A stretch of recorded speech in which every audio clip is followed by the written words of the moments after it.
Проект «Читающий город» тем временем реализуют в Алекминске. Там открыли сквер, предназначенный для чтения. Елена Фаст расскажет, удастся ли увеличить количество любителей книги такими проектами.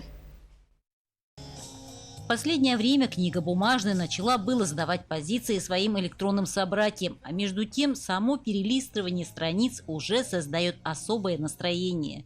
Теперь любой житель или гость Алекминска может получить такое удовольствие прямо в центре города, на сквере Труда. Мы организовали читающую остановку в районе мастерских. Там новый микрорайон возник, и там организовали читающую остановку, то есть остановка там читающая.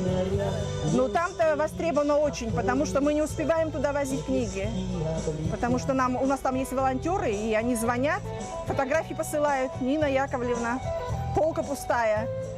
А сейчас уже стали звонить и говорят: тех книг нет, которые привезла, а взамен другие есть. Так что я думаю, там есть такой обмен идет. Ну вот здесь вот решили читающий сквер продолжить. Дальше это у нас уже 3-й этап. В симпатичной беседке удобные скамейки и полки уже заполнены книгами и журналами. Часть из них предоставила Центральная библиотека, часть принесла Альбина Михайловна в дар. Я призываю всех, пожалуйста, такие книги, у кого есть, наверное, принесите, пополняйте полки этими книгами. Это будет очень здорово. Уважайте и любите наших горожан. Не успело мероприятие завершиться, как первые посетители уже начали листать страницы. Здорово, делились они. Так и надо везде почти поставить. Почему бы и нет? Интересно же. Книги. Это же кладезь знаний.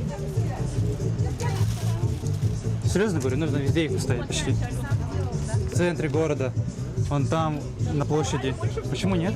Классно же. Это и хорошо, и полезно. Можно и в тенечке посидеть, и книжку почитать.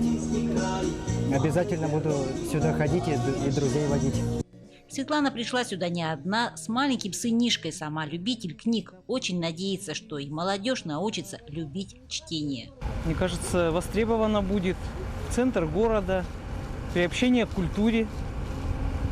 А вы бы воспользовались такой? Конечно, я очень люблю читать. Елена Фаст, Алекминск.